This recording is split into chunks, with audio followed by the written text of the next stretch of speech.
Hey friends, I want to talk about my friend Zev. It was Zev's birthday yesterday, and I'm going to celebrate Zev's birthday at a party today over the weekend. And so it feels timely to continue this series of talking about my friends and what I love about them. And yeah, Zev is very dear to me, and it feels delightful to feel into how much I love him and remember the things that we've shared over the years.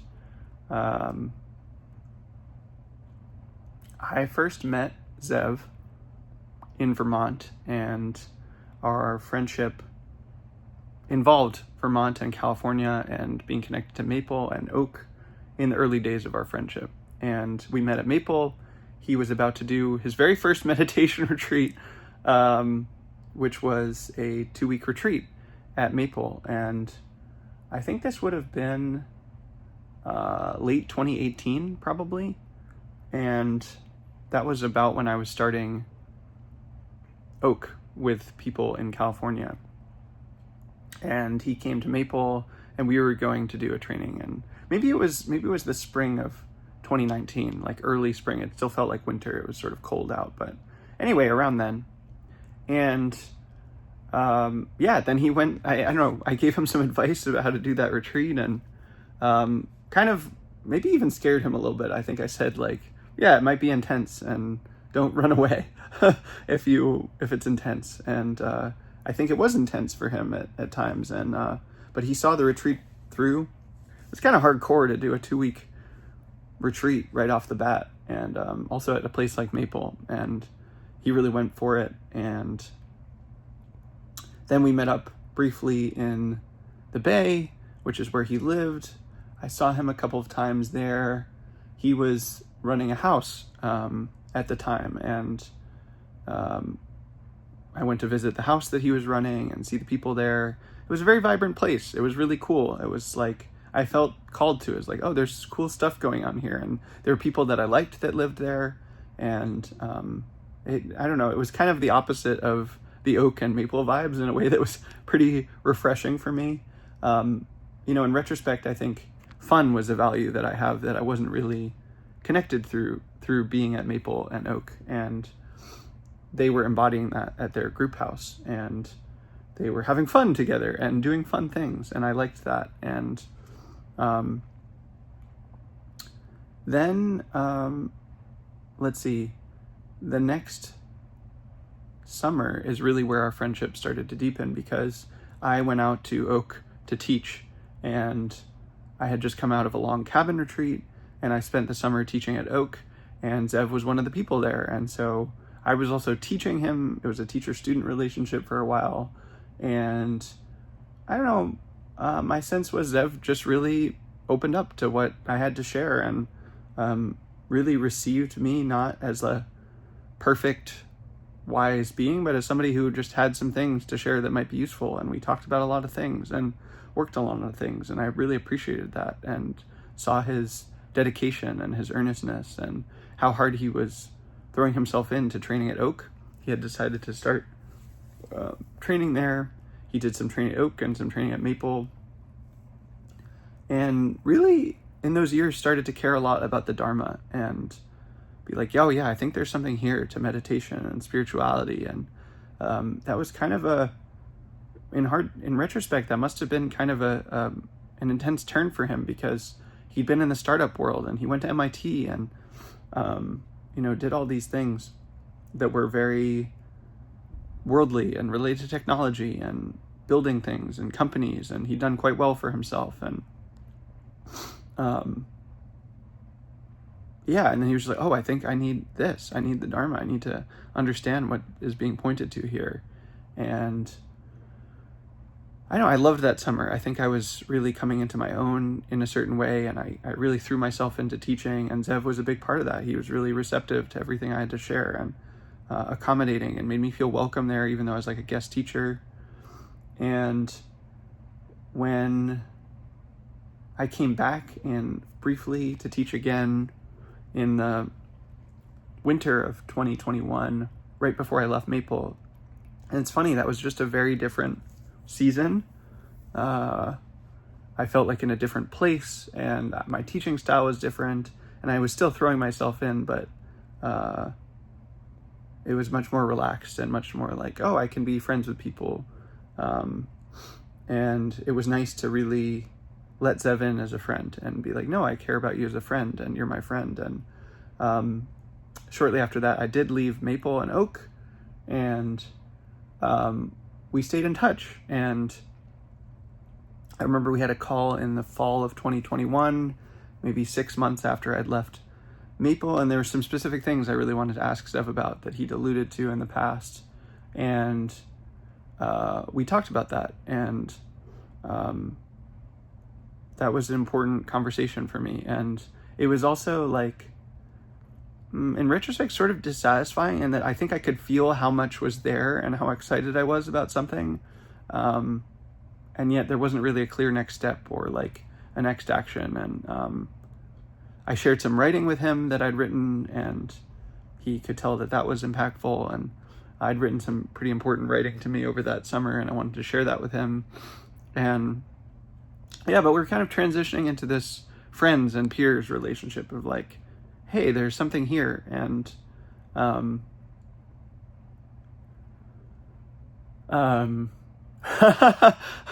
actually remembering early on, it must have been, there was a circling retreat or something that Zev was at when I was at Maple, maybe it was in 2020. And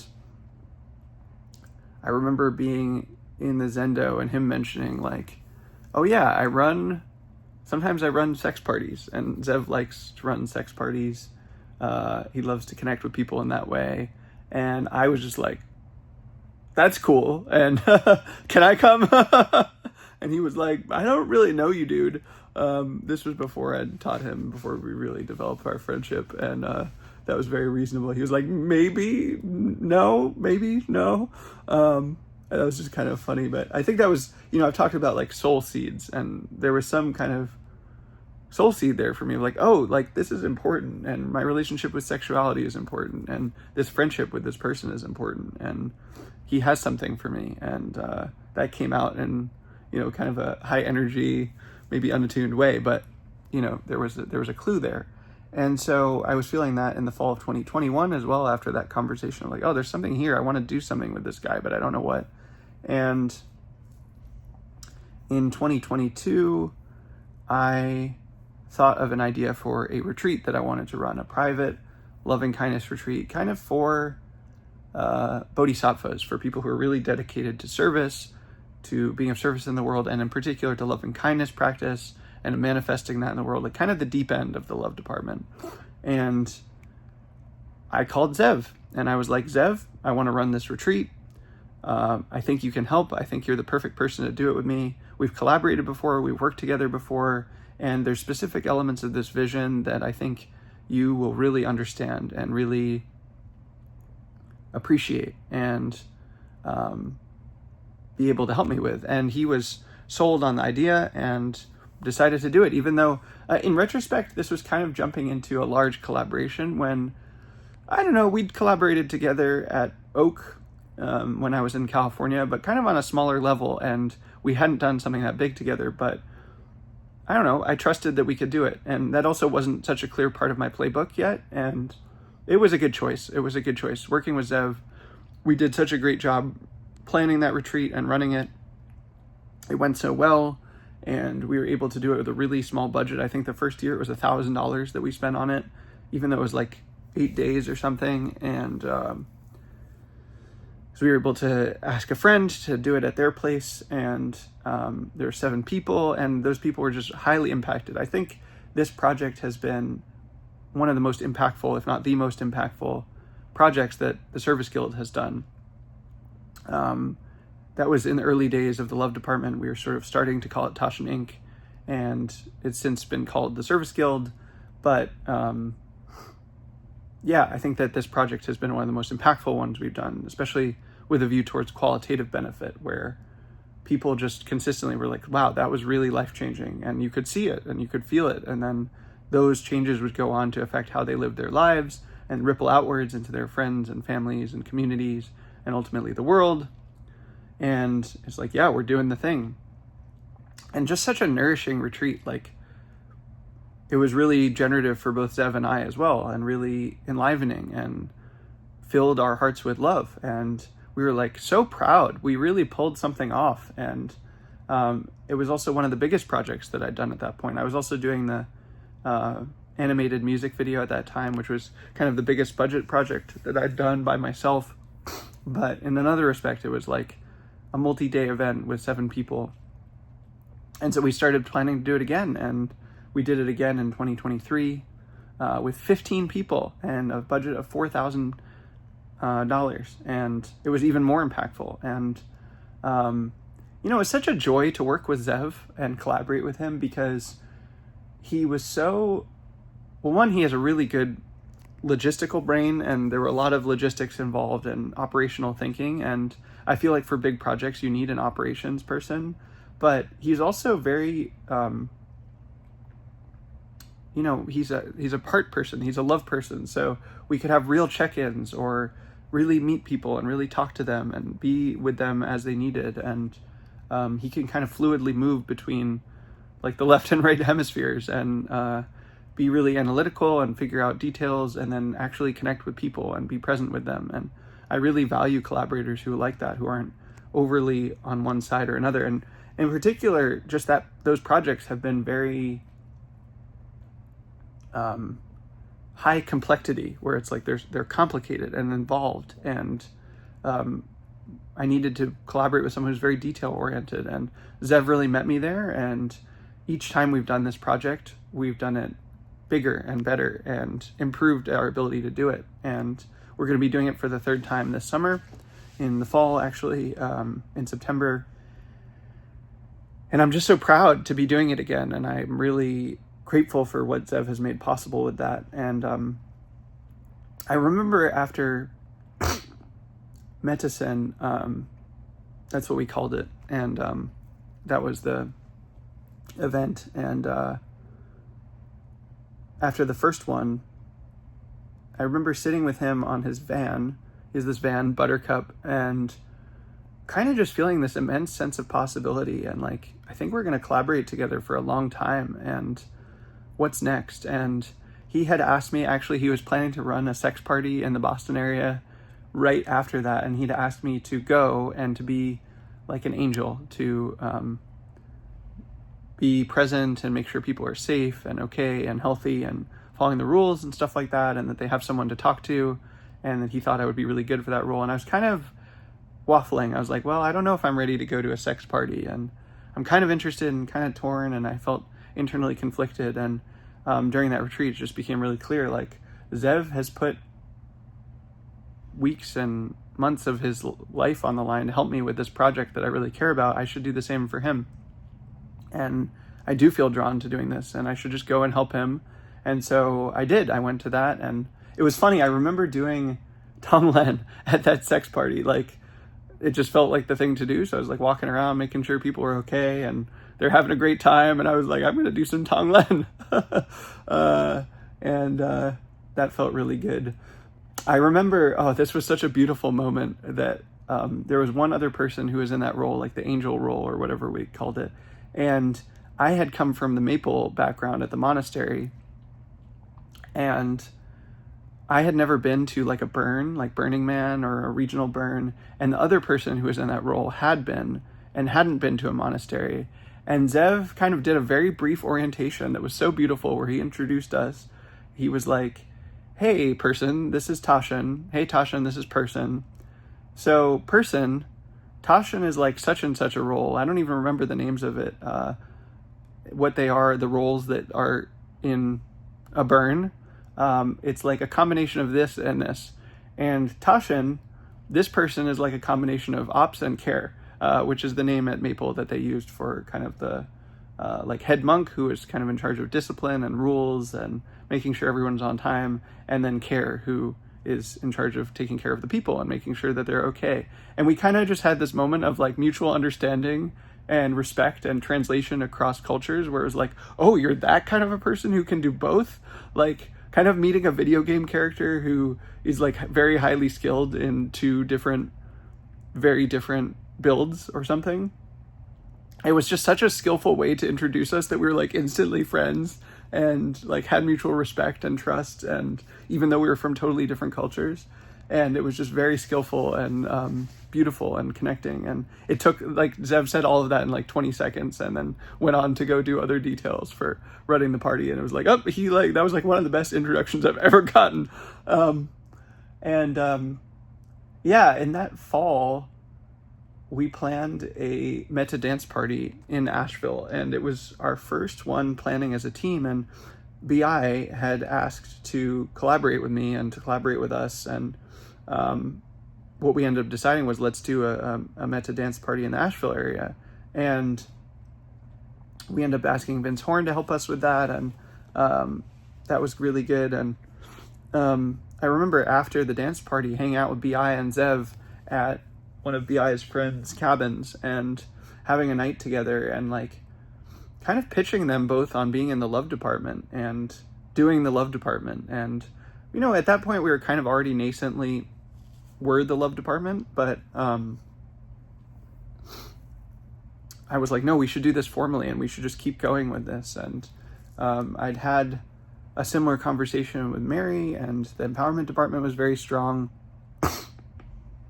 I remember BI was so on board. BI was just like a big yes. And Zev had kind of like 1 foot in and 1 foot out, and he had some reservations and basically wanted to make sure it was good for him. And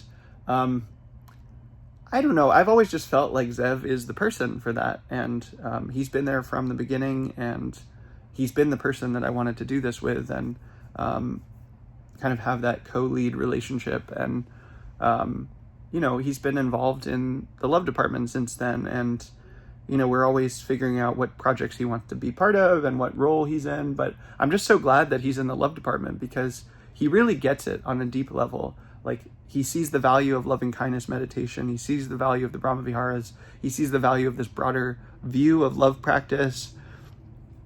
And importantly, he kind of sees the attitude and culture that I want to take with how to practice those things and how to share them with the world, where it's like, it should be fun, it should be enlivening. And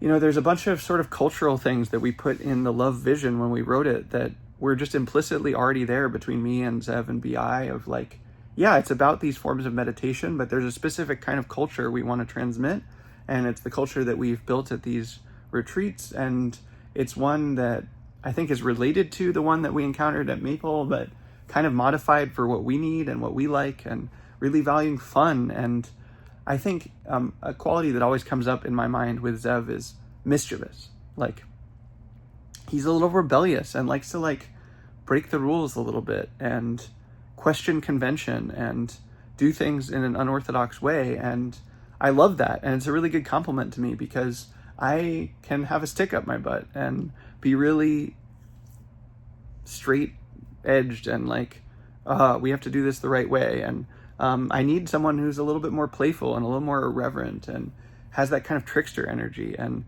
I know whenever I think of Zev or spend time with him, I just feel so nourished by that. We end up giggling and laughing and, you know, doing things that are silly and, you know, making choices that some part of me might be like, I don't know if this is a great idea, but then it ends up being a great idea. It's like, no, this is what was alive. And I love that in a friend. And another story I'll tell about Zev that I loved this so much, I learned so much from this, was at one point we were talking about my DJ kits, and I was asking for Zev for help with this, because I was, you know, going to be doing Meta dance parties around the country and having to carry my DJ kit around. And he was like, well, we should just get a DJ kit for the West Coast and one for the East Coast and have multiple of them. They're pretty cheap. They're only like $300. That's a good investment. You can store one with people and swap them and stuff. And I was like, yeah, that's a good idea. And so I ordered one to his house in the Bay where he was living at the time. And he was traveling when it arrived. And when he got back, he was looking for it and he couldn't find it. And he asked his roommates, and they're like, we haven't seen it. And we figured out probably it got stolen, which happens. And we were both pretty bummed about that. Like, I was upset because I'd spent money on it, and Zev was upset because his roommates hadn't brought it in and hadn't thought to put it in a safe place. He kind of assumed that they would. And then I thought about this way of seeing, in along the lines of Burbea, where, okay, I believe in reincarnation. I just think there's reincarnation. And from that perspective, Zev and I definitely have been connected in previous lives, if reincarnation is true. And I just imagined that Zev and I, in a previous life, had stolen some stuff together. Like, it just seems like the kind of thing a younger, more naive version of us would do that was less clear about ethics and less committed to doing good in the world. It would be like, oh, we're going to steal this thing and it'll be good for me now and too bad for the other people or whatever. And then I was like, oh, I can see this as karmic retribution for something we did in a previous life that was not so great. And that instantly transformed my anger and frustration and annoyance into just amusement. I was like, oh my God, like the boys are at it again, except in a previous lifetime. And it just made it funny because it was like, that was dumb. Why did we do that? And I don't know that that's true, of course, but it was a way of seeing that reduced the suffering that I had about this lost DJ kit. And so I ordered another one, and now I do have 2 DJ kits. And I was like, yeah, if I did something poor in a previous lifetime that was a poor choice, I'm happy to spend $300 on another DJ kit and just eat that and hopefully burn that karma. And obviously I don't steal now, so I've learned that lesson, and I'm okay with that. And it just felt very funny. And anyways, I'm excited to see Zev this weekend. I'm always so happy to see him, and I feel so much love for him, and it's like coming home. He's like a brother to me when I spend time with him, and I'm grateful for that and looking forward to spending time with him and with his friends. And I feel very strongly that Zev's going to be in my life for a long time, and we're going to do beautiful things together. The love department is going to do beautiful things. I know Zev will do incredibly beautiful projects.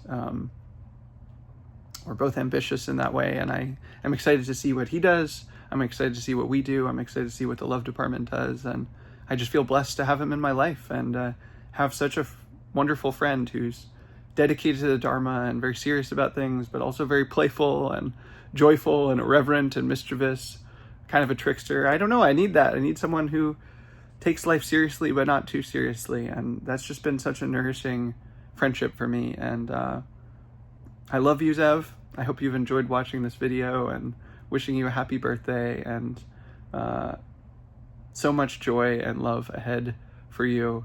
I hope you have so many wonderful parties and meet wonderful people and do things that surprise you, that you're so proud that you did in the world. I'm proud of you, and I hope you are too. Sending you lots of love, brother.